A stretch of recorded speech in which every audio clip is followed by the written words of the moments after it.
ഈ പുഴയും കടന്നിലണമെങ്കിൽ നമ്മുടെ യമുനയെ വിശാല് കടത്തിക്കൊണ്ട് പോവുകയാണോ എന്ന് തോന്നുന്നുണ്ട് നമുക്കെല്ലാവർക്കും.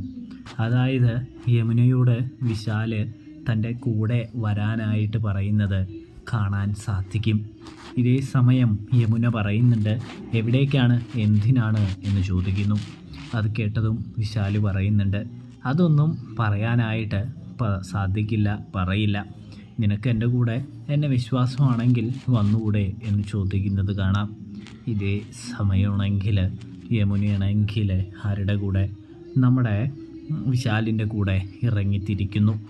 അപ്പോഴാണെങ്കിൽ വീട്ടിൽ രാത്രിയായിട്ടും യമുന എത്തിയിട്ടില്ല.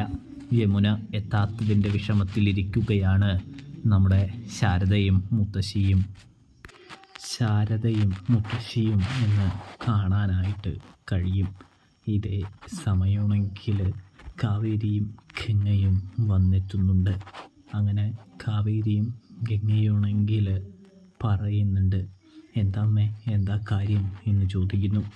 അത് കേട്ട ശാരദയാണെങ്കിൽ യമുന ഇതുവരെ വന്നിട്ടില്ല എന്ന് പറയുന്നത് കാണാൻ കഴിയും. നിങ്ങൾ കണ്ടില്ലേ എന്ന് ചോദിക്കുന്നു. അപ്പോഴാണെങ്കിൽ ഞങ്ങൾ കണ്ടില്ല, ഞങ്ങൾ വിചാരിച്ചു അവൾ നേരത്തെ വന്നു കാണും എന്ന് പറയുന്നതും കാണാനായിട്ട്